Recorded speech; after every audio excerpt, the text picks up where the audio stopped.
Oh,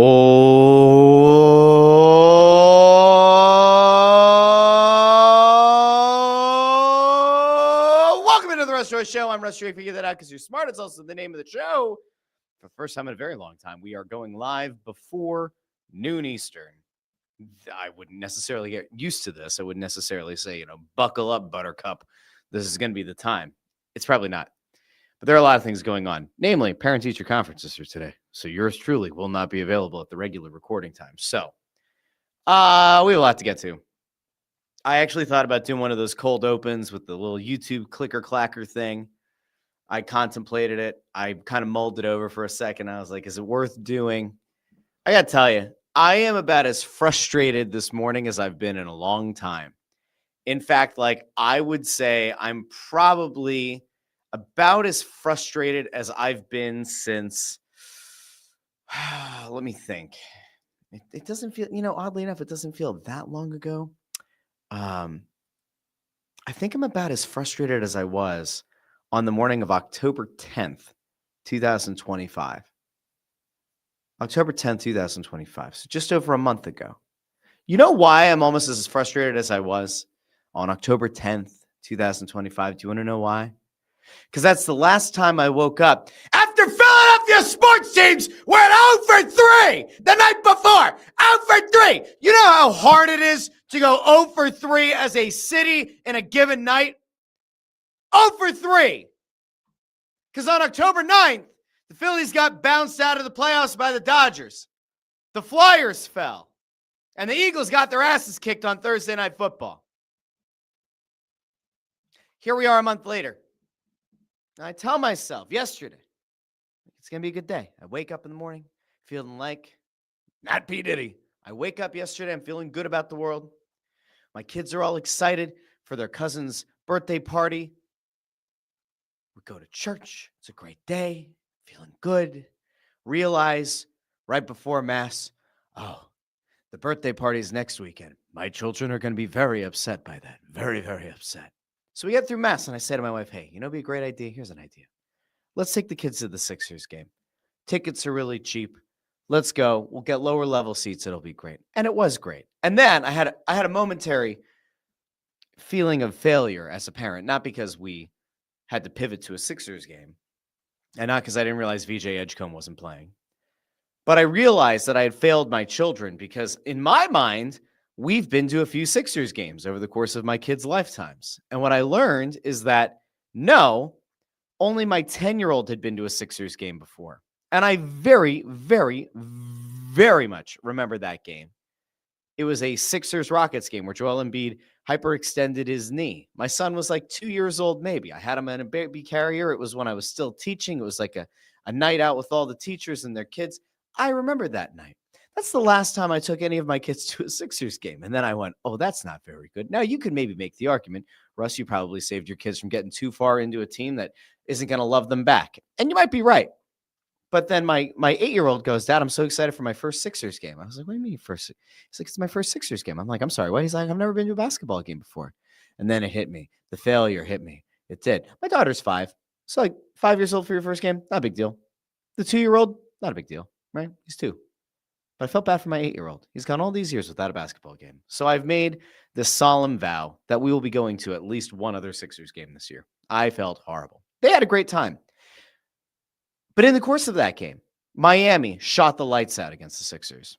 I mean, absolutely bludgeoned the Sixers. Norman Powell looked like the reincarnation of Kobe Bryant. It was absolutely absurd. I mean, everything that guy touched turned to gold. I could not believe what I was seeing. I didn't even mean to start the show with the Sixers. Maybe we'll come back to the Sixers in a little bit. But so the Sixers lose. But it's a good experience for the kids. They're happy. I'm happy. My wife's happy. Everybody's happy. And I go, all right, kids, we're going to head home. On the way home, we stopped and got ourselves a little La Colombe. Went and got a nice little draft latte in Bryn Mawr. I was feeling great about it. God bless. Love the people at La Colombe. Feeling good. I got the Eagles game pulled up on the phone, sitting on the dashboard for the kids to watch. Eagles go up 21-0. We get home. I think we got home when it was 14-0, but Eagles go up 21-0. I tweet something out like, goodness gracious. Could you believe what was happening? And it's like, this is one of those wins that you just need to have, where you feel good from the start of the game to the end of the game. You lay a biblical beatdown on a division rival, and you feel great about it. And then over the course of the next 40-plus minutes, the Eagles forgot what it meant to score. Over the next 40 minutes, the Eagles didn't actively appear interested in attempting to score. The offensive game plan went out the window. We learned post-game that apparently a five-man front by the Cowboys was essentially like trying to get someone in to solve the reset, or to solve like an inscription on an alien artifact, like trying to get a 3-year-old to interpret hieroglyphics, like trying to get your great uncle Tony to understand what the hell the guy behind the counter at your local restaurant was trying to say. It didn't go well. And not only did it not go well, but it really, really, really made me think to myself, I think the Eagles might actually be screwed. Now, I have not gone hyperbolic this entire season. I have remained very even keel this entire season. I have told you why again and again. Wasn't really concerned about some of the issues that were around the team. I wasn't as bothered by the nonstop, incessant questioning of things. But last Friday, I broke. Last Friday, I went in on the rats in the organization that continue to go off to the media and to try to give them a little crumb, a little bit of cheese, right, to the media. Oh, there are people who are unhappy with Jalen Hurts in this organization. Oh, there are people who are unhappy. So Friday, I broke just a little bit. I got upset on Friday. I let it out. I had a little moment of healing. I let some of the frustration boil over. And I thought to myself, they're going to go in on Sunday. They're going to beat the Cowboys probably pretty handily. And we're going to be talking about a Black Friday game that everybody looks forward to against Chicago. Big game. And you go, all right, good job, boys. Nicely done. Well done. It's not what happened. So Eagles go up 21-0. They do so running all kinds of fun concepts. We saw a jet sweep by Devontae Smith. We saw a very early hookup between Hurts and A.J. Brown for a touchdown, where he does the Michael Irvin trying to do the sound the horn or whatever at the Miami game or whatever. So you see that. Then you see what looks like another touchdown. A.J. reaches out. He gets 1 foot in. He touches the pylon, but his other foot comes down out of bounds. Jalen Hurts runs it up the middle. You go, all right, well, whatever.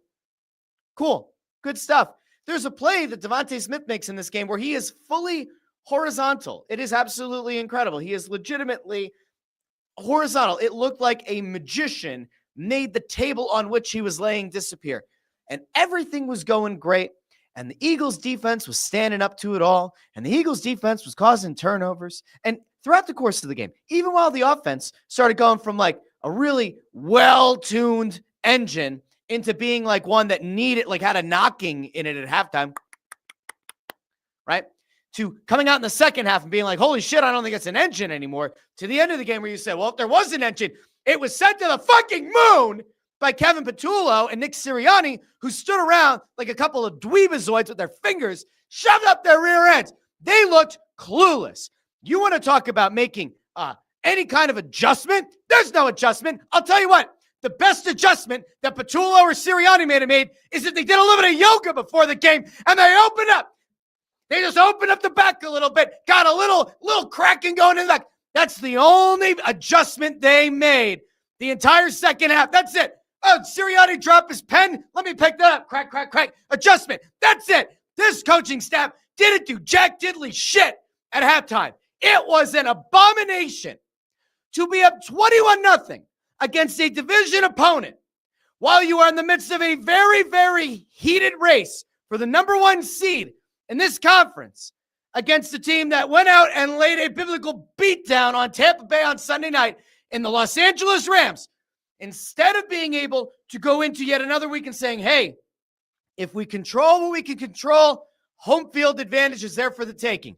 It very much looks like it's not, because the lack of adjustments, the lack of ability to do a damn thing, to adjust to anything that Dallas was showing you, anything, it doomed them. It is fundamentally inexcusable to go 40-plus minutes with 0 points against this Dallas team. And I get it. Oh, Russ, you have to remember, Dallas made some really key acquisitions at the trade deadline. It is a better defense than the last time these teams played. I don't care. Stop it. Did Dallas's question to all of the excuse makers out there, of which there aren't as many today, but there are still some. Did the Eagles, when they went up 21-0, the defense that they played there, did that defense just like die and get replaced by an entirely different defense the last 45 minutes of the game? Or did the Eagles play the same defense that they went up 21-0 on and then just failed to adjust and make anything of value happen the rest of the game? It's the latter. And that's the concerning thing, because it feels like week in and week out, we have these same conversations. Oh, it doesn't look like that coaching staff is doing much to adjust to what the opposition is doing. They look lost, dazed, confused, overmatched, everything bad. Everything, anything, and everything bad that we have feared about this Eagles coaching staff. Oh, it came up. It came up. It was bad. And Kevin Petullo, wherever you are, I just want you to know that if it were up to anyone, and I mean literally anyone in the Delaware Valley, other than Nick Sirianni, your ass would have been left in Dallas. And yet we wake up on a Monday and we have not received word that Kevin Petullo is fired, which is part of a grander concern that I have right now. If I may I? Of course I may. It's my show. One of the things that a head coach can do is choose to go outside of the organization, to go out and find the best and the brightest minds that do not currently reside within their organization. And there is an inherent risk with that, because if you bring in an established coach, there is always going to be that thought that, well, if things don't go well with the head coach, one of the assistants is going to be made the interim coach and perhaps have the ability to long-term take that job. When Vic Fangio was brought in here, it was a great hire. It was a great out-of-the-box hire. And ultimately was one that paid off in a big, big way. And there was also no fear that Vic Fangio was going to take over the team. I don't think Nick Sirianni at any point worried that Vic Fangio was going to get the head coaching job. So that was a very low risk, extremely high reward decision. When Kellen Moore was brought in, that was a risk, because it was possible that Kellen Moore, whose star continued to rise over the course of time, was viewed as an eventual head coach. And the thought was that, you know what, if Kellen Moore gets this offense really going, and there is some kind of discord behind the scenes between Sirianni and Howie Roseman, or Sirianni and Jeffrey Lurie, or Sirianni and Jalen Hurts, or Sirianni and anyone, then maybe Kellen Moore could theoretically slide into that spot and take over as head coach. And yet the decision was made by whomever to bring in Kellen Moore. And you know what happened? The Eagles won the Super Bowl because they went outside of their organization. And while it might have been Nick Sirianni's grand macro concepts that we saw week in and week out on the offensive side of the ball, Kellen Moore isn't an idiot. Kellen Moore knows how to run an offense. Kellen Moore knows how to maximize the weapons on his team. And we saw a generational run last year for the Philadelphia Eagles, led in large part by an offensive line that mauled and mashed the opposition in the trenches each and every snap. They ran at will, led in large part by Mekhi Becton. They managed to pass protect incredibly well. And this offense was about as damn good and about as versatile as could be. And yes, there were weeks that we would complain that the Eagles didn't throw the ball enough, and that Saquon Barkley might have been leaned upon a little bit too much. But when all the chips were down, Jalen Hurts got the job done in the Super Bowl, outplayed Patrick Mahomes, and the Eagles won. And they hoisted the Lombardi Trophy. And now this year, Kellen Moore leaves in the offseason. And rather than go out and try to find one of the best and brightest minds in the entire NFL, a rising quarterbacks coach, perhaps an offensive coordinator that was let go because the head coach was let go at their respective stop. Instead of doing that, Jeffrey Lurie and Howie Roseman decided, oh, no. Let's let Nick Sirianni hire from within. That's never gone wrong before. That didn't happen with Sean Desai. Yeah, that didn't blow up in our face. Oh, yeah. That didn't happen with Brian Johnson before as offensive coordinator. Yeah, promoting internally, that didn't go poorly before. It's as if these people had a lobotomy. It's as if these people had men in black show up at their door and say, oh, 2023? Hey, look right here. Look right here. Hold on. Hey, look right here. Okay. 2023. It never happened. When you wake up, okay, when things get going, when you read, I just want you to remember that. Oh, here we go. We'll do it like this. Here we go. Ready? Right here. Okay. All right. Get real close. 2023 never happened. It never happened. Eagles went to a Super Bowl. They played really well. The next year, your offensive coordinator, he did leave for Indianapolis, but he was a loser and nobody thought he was good anyway, right? Right. Okay. Okay, cool. And then you just didn't play a football season. And then Kellen Moore came in and you guys won a Super Bowl, but it really wasn't Kellen Moore. It was all Nick Sirianni. All right, go.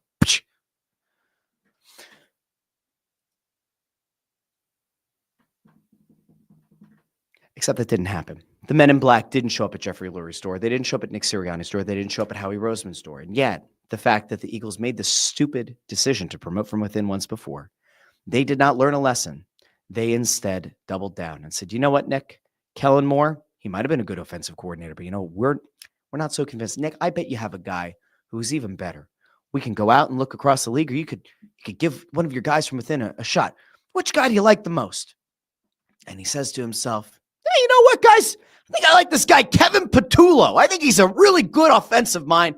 I want to give Nick Patullo a good opportunity because I think he's going to be a good offensive coordinator for us. And he and we're in sync. We got the synergy.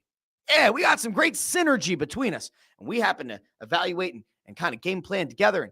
And, he's been part of this. So why bring in an outside voice? Well, bring up one of my guys who's going to be a total yes man and absolutely not question anything I say or do. I mean, sorry. He's a great guy and we are aligned with our vision. Hashtag synergy.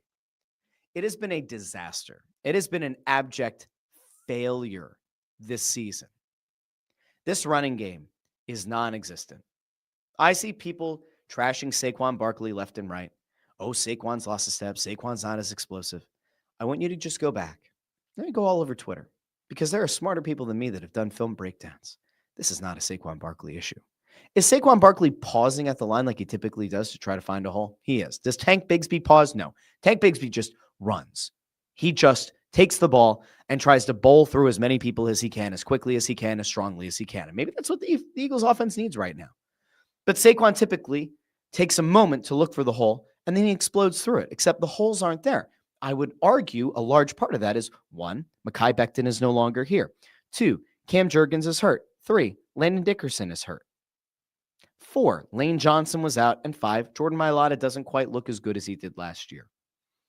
Well, that just happens to be your entire offensive line that have their own issues. Everybody has an issue. I love Jordan Mailata. I don't think he looks as good this year. Okay? I just don't. I think a lot of that maybe has something to do with no Mekhi Becton. And now, it feels like every game we're forced to look at Steen, right? He's not good. You see a guy like Matt Pryor come into games, he's not good. Cam Jurgens had his lunch eaten yesterday. Had his lunch absolutely eaten on the interior. Landon Dickerson, I'm convinced, is not healthy and has not been healthy since training camp. I am fully convinced that the back issue that he's had has not gotten any better. And there was another injury, I forget what it was, but Landon Dickerson, I don't think is healthy. And then you're missing Lane Johnson. And now I get that we historically have looked over this and said, all right, anytime Lane Johnson's out, you're pretty screwed. Like the Eagles do not win a lot of games when Lane Johnson's out. And that's true. And if this were a slog, if this were like a 14-7 final score, a 14-10 final score, and you had to scrap and claw for every single yard, that'd be one thing. But you went up 21-0. So, apologies if I'm not willing to just allow the Eagles to play the Lane Johnson card. There are issues with this offensive line. That is very clear. There are issues with Saquon Barkley's inability to get things going consistently. I put a lot of that on the line, but there was a play late in this game. I mean, we'll kind of jump all around. There's a play late in this game. Saquon Barkley is about 2 yards away from picking up the first down, and he gets stopped short. And then on third down, instead of getting rid of the football, I don't know what Jalen Hurts was thinking, but third down, it's like 3rd and 2.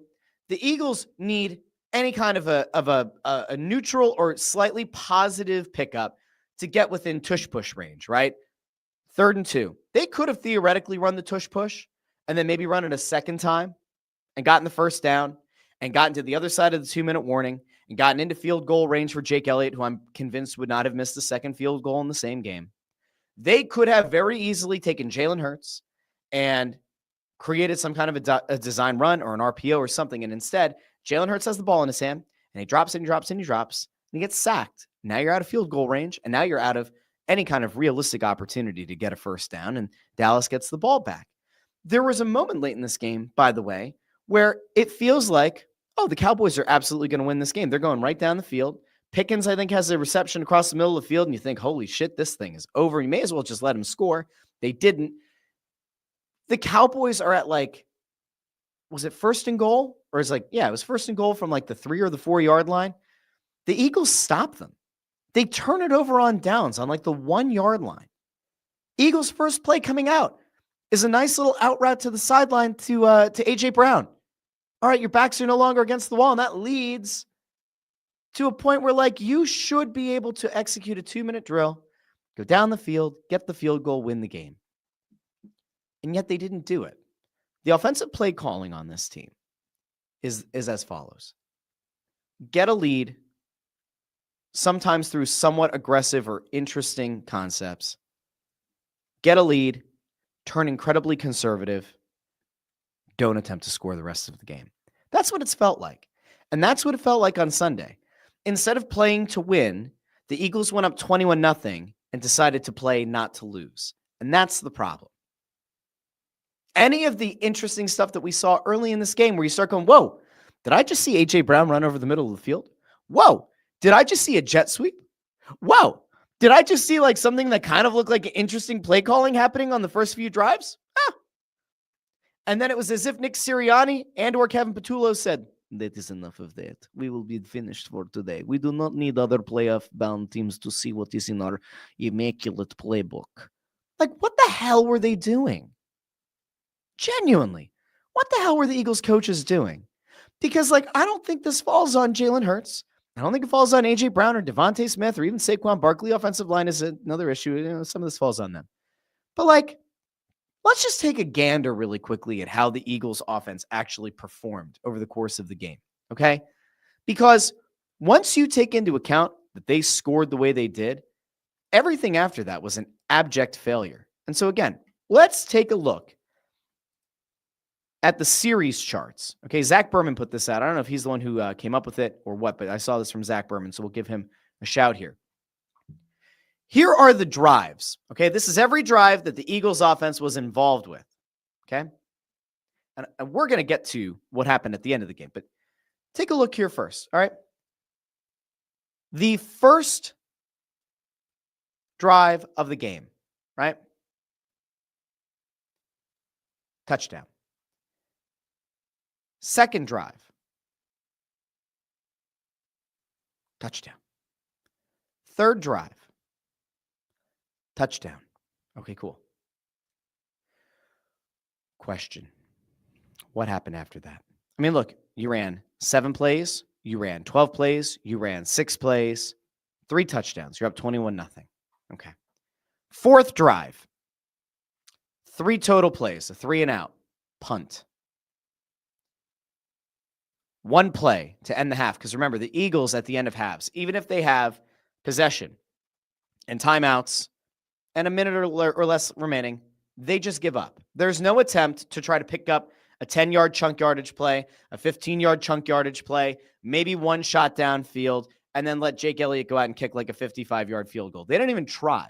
The Eagles offense the Eagles coaches are that afraid, I guess, of a turnover that they say, you know what? We get that in theory, our very skilled and talented offense could potentially go down the field and pick up points. We'd rather not even run the risk of a turnover.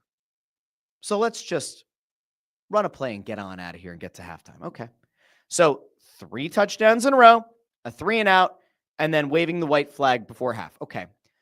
You went 7 plays on the first drive, 12 plays on the second drive, 6 plays on the third drive. Okay.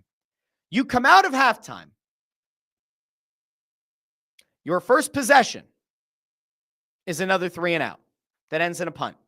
You only remain on the field for 1 minute and 27 seconds, which to that point in the game was the shortest possession the Eagles had. Okay. Next possession. Oh, it was a doozy. They ran 6 plays on the drive. It lasted all of 2 minutes and 9 seconds, and they punted. Third possession of the second half. 2 minutes and 16 seconds. Boy, they are really eating up the clock. 3 plays. Punt. Okay. Then you get into the fourth quarter. And what happens? Take a look. You have, what was it, the fourth quarter? I don't remember now. But you look at the fourth drive. Missed field goal. Okay. 7 plays. 3 minutes and 53 seconds. You're feeling a little bit better about the time on field. Okay. Missed field goal. That stings. It does. Went wide right. Not by much, but it went wide right. Okay. Next possession. 4 minutes and 12 seconds eaten off the clock. 6 plays, 43 yards. Fumble. Saquon Barkley trying to make something happen. Ball gets punched out from behind. Bad turnover. Could we say fully unacceptable fumble? Yeah, not a great time for a turnover. It never is. And then final possession, like we were talking about before. You, in theory, should be able to go down the field and get yourself 3 points, end the game, get the hell out of Dallas, and like thank your lucky stars. And instead, 5 plays in 2 minutes and 3 seconds, and you punt. And what's not pictured here is what I think was actually the backbreaker of the game. But I just need to kind of go over that for a second. 3 straight touchdowns, then you go punt, give up before the end of the half, punt, punt, punt, missed field goal, fumble, punt. That's your second half. Someone tell me where any of that is acceptable. Somebody tell me where the decision makers who led you to 3 touchdowns to start the game, where did they go the rest of the game? Because the rest of that game feels like it was coached by an entirely different group of people. Now, we have to get to one other thing that was absolutely, totally inexcusable. And as much as I want to yell about Kevin Patullo, which I still probably will a little bit more, Xavier Gipson, I have no idea what the fuck Xavier Gipson was thinking. But in a tie game with 5 minutes and 20 seconds or so remaining in the game, Xavier Gipson is standing on the 1-yard line to field a kickoff. Okay? He's on like the 1-yard line. I'm actually going back. I'm going to play. I'm pretty sure he was on the 1. He might have been at the 2-yard line. He's at like the 1.5-yard line. Let the fucking ball go out the back of the end zone, you moron. He's at the 1.5-yard line. Take the touchback. All of the momentum in the game is with the Cowboys. Let the ball go through the end zone. Let it go. There is not a Dallas Cowboy within the same area code when that ball is actually brought in. Okay? There wasn't like some kind of spectacular coverage where 3 Cowboys are standing there waiting to down it at the 1. Let the ball go through. And he does it. Okay. So he cuts out to the left. Then he does a little bit of a dance, waiting for a block. He gets one. He cuts. Guy kind of clips him a little bit. Then 2 dudes pop in. The ball pops out. Every Jets fan who has watched Gipson fumble the ball is like, yeah, that's exactly why we got rid of him. The Jets, the New York Jets, the Jetropolitans, the Jets, the team that stinks, the team that is often a punchline in the National Football League. They got sick of this guy and his lack of ball security. And the Eagles said, let's go pick him up. I'm sure he'll be able to be better for us because we're the Philadelphia Eagles. We're the gold standard. He loses the ball. And not only does he lose the ball, it's not like he loses at the 40. It's not like he made a man miss and he gets to midfield and the punter somehow inexplicably punches the ball out and he gets to recover the No. The ball's out and recovered at like the 7 or the 6-yard line. Boneheaded play. The conversation among special teams going out there has to be, hey, if the ball is remotely close to the end zone, let the ball go. You have over 5 minutes left. Get the touchback. Put the ball in Jalen Hurts' hands. Let him do his thing. Hope and pray that Kevin Patullo and or Nick Sirianni are able to reverse the lobotomy they had after the first 3 series when you're up 21-0. Hope they get their brains back situated in their heads And Jalen Hurts can lead the team down, get a touchdown, maybe at worst a field goal, and you feel good about it. I have no idea what Gibson was doing. Gibson should have been left in Dallas. Now, he was like hurt after the play, and we wish him the best, and hopefully he's okay, because on a human level, we don't want to see anybody hurt. I'm sure there are good hospitals in Dallas that he could have remained in. He should not be back on the Philadelphia Eagles after. That is an egregious decision, and it cannot be accepted. Britton Covey's on your practice squad. I don't think he's particularly good, but he's fine. He's sure-handed, and he doesn't piss me off. Bring Covey back. Let Covey return kicks. I don't care. That is an inexcusable error. And by the way, that, as much of it as anything else, could be the thing that costs you home field advantage in the playoffs. It could be. Because that doesn't happen with a more sure-headed, sure-handed return man. And I would still like to believe that Jalen Hurts and company go down the field and get a few points. And I get it. To that point, second half, they were dreadful. Punt, missed field goal, punt. I get it. I still would like to put the ball in the quarterback's hands and give him a shot. And instead, Gibson tries to play hero ball and gets embarrassed and the ball pops out. Saquon Barkley's fumble was bad, but there he is trying to make a play on offense. I can't totally fault him. He also gets it punched out from behind. I can't totally fault him. It's not a great time to turn over the ball, but I'll give Saquon Barkley a little bit of grace. What the hell has Gibson ever done? What did we ever do? What did we ever do to deserve an empty-headed fucking dipshit like Xavier Gibson to go out on national TV, go into business for himself? We're trying to cheer on a Super Bowl contending team. And that guy goes out and goes into business for himself, embarrasses himself, and then isn't held accountable. If you're a pro wrestling fan, you might pick up that reference. And if not, well, I guess we'll see. Gibson should not be back on this team. Patullo should be gone. I just realized that the comments haven't been up the entire show, and there have been a lot of them, so I'll try to go out there in a second. This was a painful loss. Usually, over the course of an Eagles season, I feel okay about some things. I feel bad about some things. I try to stay level-headed.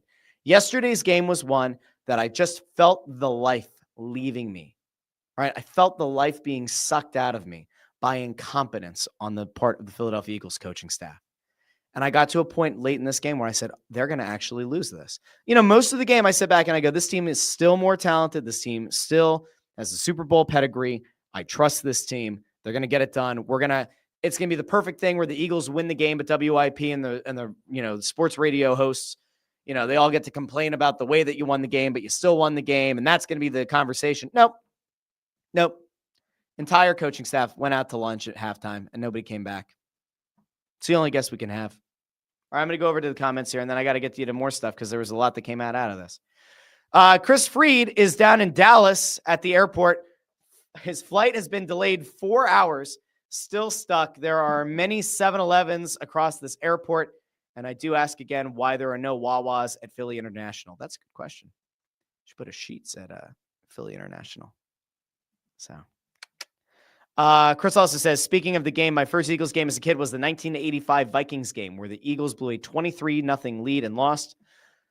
21 points is nothing, and I was here for that one as well. So I think that means Chris Freed is not allowed at Eagles games anymore. Okay, good. We've at least figured that one out. Good. Little Griffith 7126 says, I'm a big fan of Eagles season. Better Eagles kick Chicago Bears butts. Okay, so big fan of the Eagles season, I think that means. The Eagles better kick Chicago's butts. Well, we'll see. I would hope they will, but who the hell knows? And also says, Eagles need to fire Kevin Patullo. They need a new offensive coordinator. I agree. They do. But we'll see. I see Fawcett is here. Says this reminds me of the demise of Doug Peterson. I'm not sure that it's that bad yet, but it's pretty bad. Tony Escargot says, my God, Russ, did Ant cut your hair? God help you. I saw that there were like some pieces here in the front. I don't want to have like full on bangs. Let me just, I'll fix this a little bit. The hair was getting too long. It was getting getting too long. I got multiple hairs cut though, Tony, not just one, but thanks for the super chat. You're a good person, Tony. Good person. Greg. Fire breathing games. OG says these Eagles got no hot rock. I think there are guys on the team who do have heart, but I question the mentality of a lot of the guys on that team. And I'm going to get you to a whole bunch of post-game quotes because there were some that I found really, really concerning. Joe Papel says, brutal loss, which will be felt when the NFC Championship game is on the road. That's the fear now, is that it's going to be out in Los Angeles. If you make it that far, that would be out in Los Angeles instead of here in Philadelphia, which would be significantly better, obviously. All right, let's see. Connor says, I'm fully prepared for watching Sixers mid-table ball and Flyers fringe playoff hockey for a couple months after the Eagles are eliminated. Eagles did not game plan correctly at all. This was on KP, Sirianni, Stoutland, and company. So I know a lot of people, many people, they're saying this is Stoutland's fault. Preparation-wise, maybe. I'm going to get you to the offensive line's quotes because I think that they're kind of concerning. I'm like very convinced here that, you can go back and you can say, hey, Howie did good business here, did good business there, did really good business before the trade deadline. The not bringing back Mekhi Becton thing was the thing that in the moment I questioned really, really loudly. And he did not get bank from the Chargers. And I don't understand why, coming off a Super Bowl win, why would you not just pay Mekhi Becton? Why? What was the thought? Why? This offensive line was a juggernaut last year. Incredible. And they decided to cut costs. And I guess they thought that some combination of Steen, Pryor, whatever was going to work. It hasn't worked. It's been horrible. You got poor Fred Johnson out there in for Lane Johnson. He's not the same player. He's not the same caliber player, but he's not supposed to be. Very frustrating. I'm going to get out to the offensive line there in a little bit, though. Papel said that was the Miami prevent defense. So. Fawcett says, I hear Chip Kelly is available. He is. Brian Dabble is also available, and people are talking about it, so that's not great. Jason Franklin with a little bit of positivity says, the Rams still have to play the Lions and the Seahawks, so all is not lost on home field yet. Maybe this will be the wake-up call that the Eagles needed. Hopefully it will be. They better hope so. Fire-breathing games OG says, getting embarrassed by Eberflus is exactly what got the coaching is what this coaching staff deserved. Our Walmart brand offensive coordinator was actually in the running for some kind of head coaching job. If the gods be good, maybe there'll be a head coaching vacancy and the Eagles will just like Kevin Petula go off. Okay, I'm going to say something here and people are going to agree and some are going to disagree and we're going to do the whole thing, okay? I want to be really, really clear about something because I think it's critical, okay? I genuinely think it's critical. If you're Jeffrey Lurie, you need to look across the street. Go look at the brick Stadium, Citizens Bank Park. Jeffrey Lurie needs to learn a very valuable lesson that John Middleton did not learn. John Middleton got really excited that his big money guys performed, got the Phillies to a World Series, and yes, they came up short, but, on the whole, the owner and the front office together decided, let's run it back. We don't need to change too much. Run it back. We'll find the same success. Didn't happen. Then the next year they said, you know what? It was kind of a fluke. We still have the talent. The bats are still good. Let's go back. We don't have to change it much. Run it back. And then they lost to the Mets and they said, okay, well, you know what? Maybe we need to tweak a few things. Maybe the vibes aren't quite as important, but the core of the roster, we're going to keep that together because this is still a team that could have won the World Series, right? And then probably should have beaten the Diamondbacks and definitely should have beaten the Mets, but it's going to happen. Just trust us. It's going to happen. And then they got curb stomped by the Dodgers this year. Now they're left with a lot of questions and a lot of aging players and questions about their core. And it really feels like that nice big open window is gone. Lurie needs to learn from Middleton. Learn from the sins of others rather than the sins of your own past. Learn from what happened with the Phillies.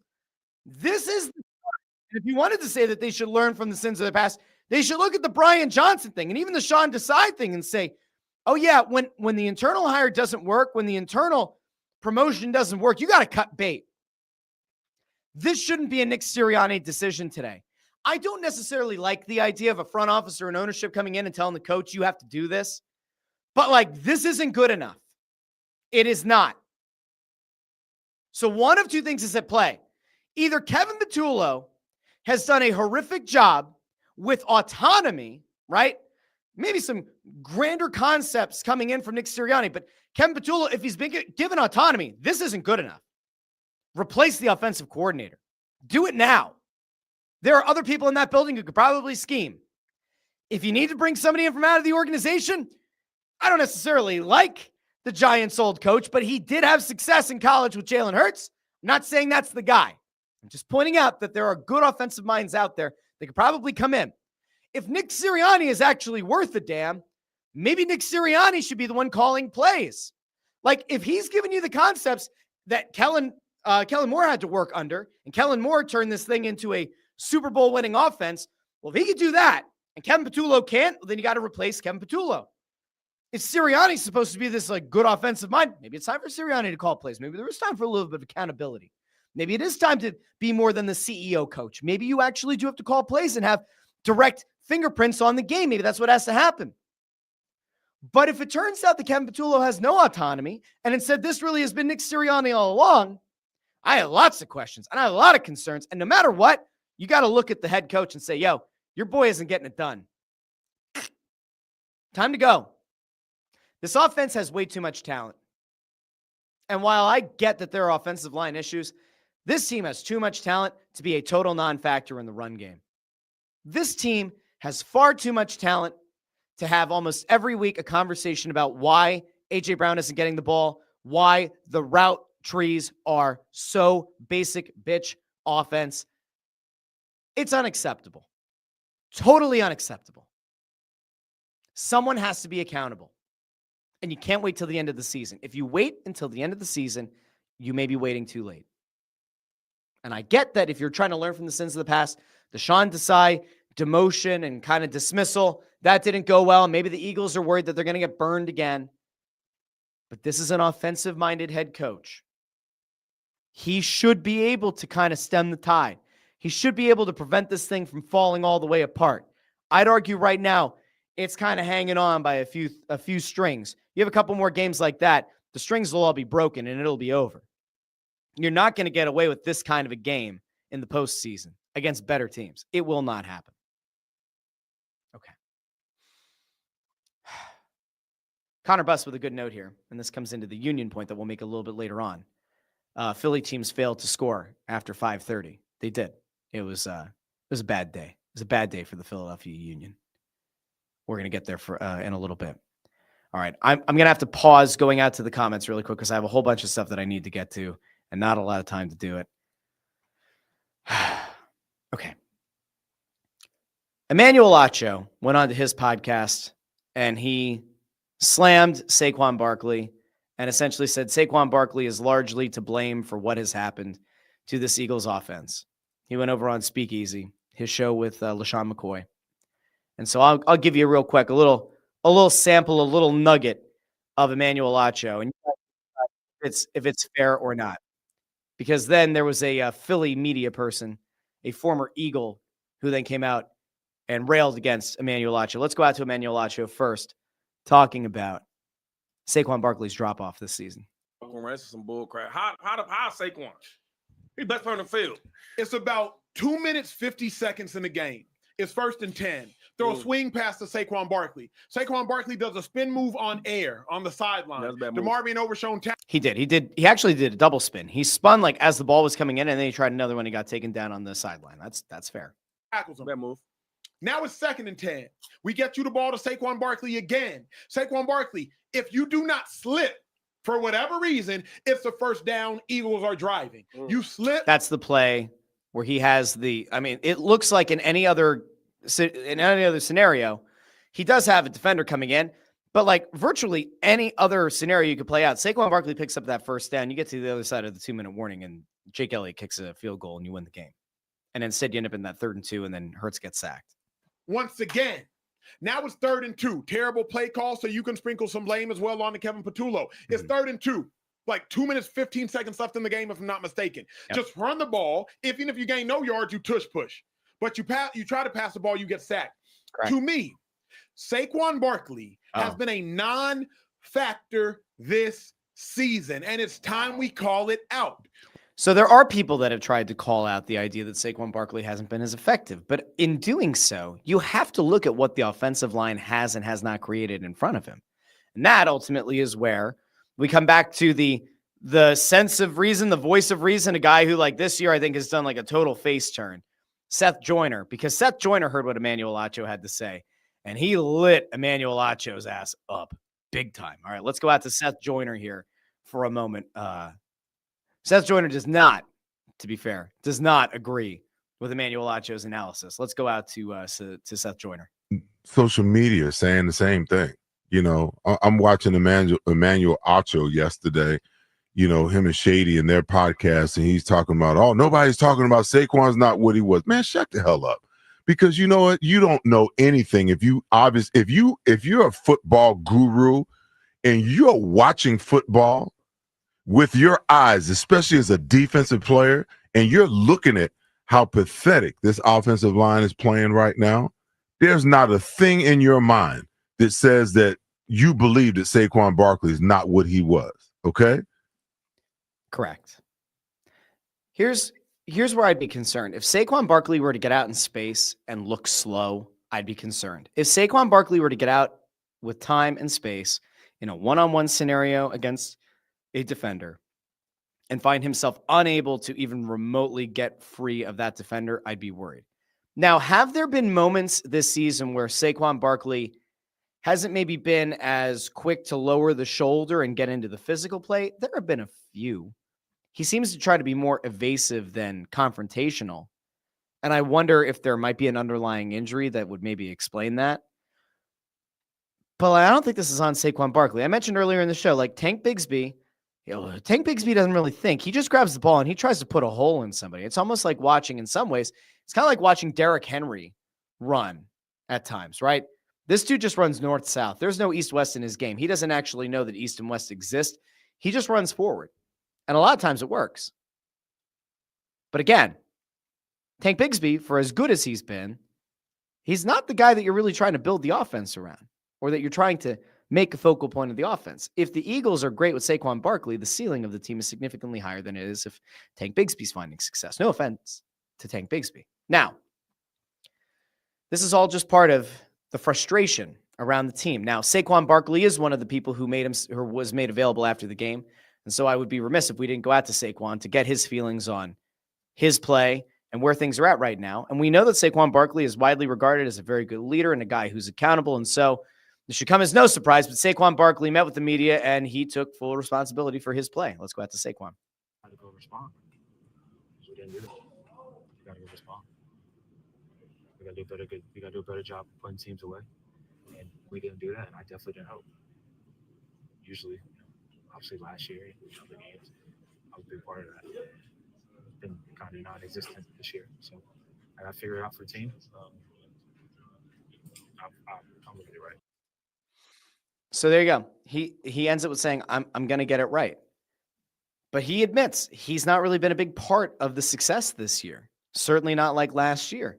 That is the kind of accountability you want. Now, there were others that came out after the game and had other thoughts. And I talked about the offensive line earlier. So we're going to, I know this feels like rapid fire, but we're going to go out there for a second. I'm actually going to skip one of the ones, but I mentioned earlier that Landon Dickerson talked about the fact that the Cowboys sent 5-man fronts and it wasn't something they were used to.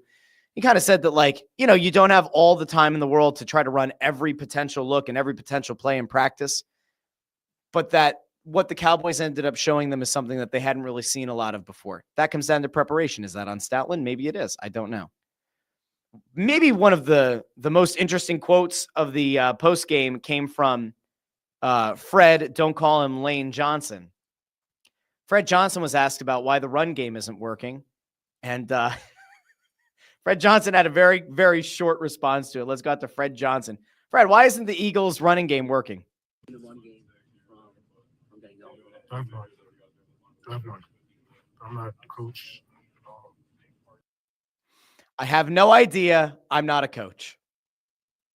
Short and sweet. Good job to Fred Johnson. Get in, get out, get on with life. Now, the number one issue that I had from this game, other than the coaching and other than the absolutely woeful attempt to do anything of value, were the penalties.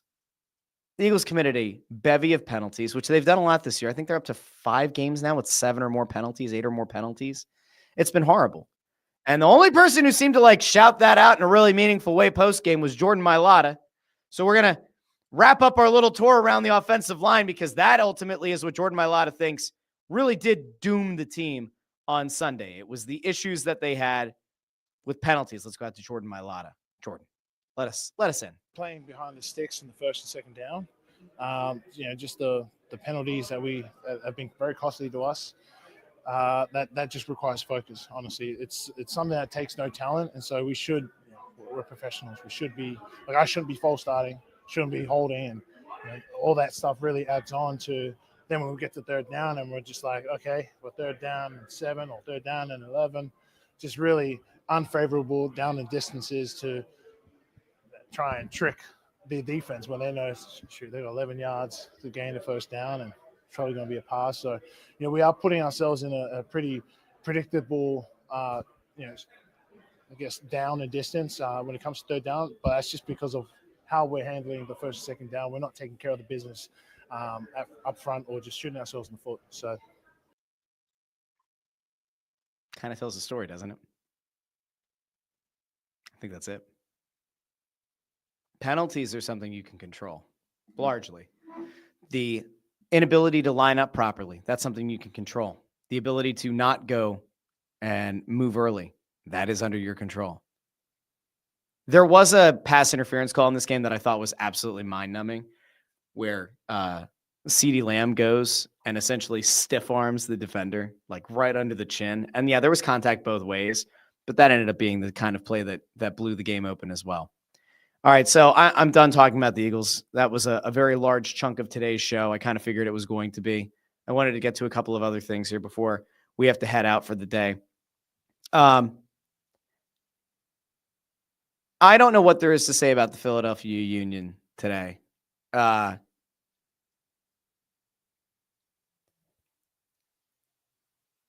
Union are a team that I have a very interesting relationship with. There was a time that I was a season ticket holder. There was a time that I was credentialed media. I like the Philadelphia Union. I find them to be one of the more maddening teams in Major League Soccer, largely because their owner, Jay Sugarman, mostly refuses to spend money in a competitive way. And they've had a front office executive. Their sporting director, Ernst Tanner, has been probably the best executive in Major League Soccer for a few years now, able to build a Shield-winning team twice now. They've won the Shield, Supporter Shield, most points in the league in a regular season. He's been able to build a team like that despite the financial constraints. And yet the Union find themselves out in the conference semifinals. They lost on Sunday, 1-0. Andre Blake got hurt in the game. He gave up the goal, but eventually, I think it was around the 56th minute or so.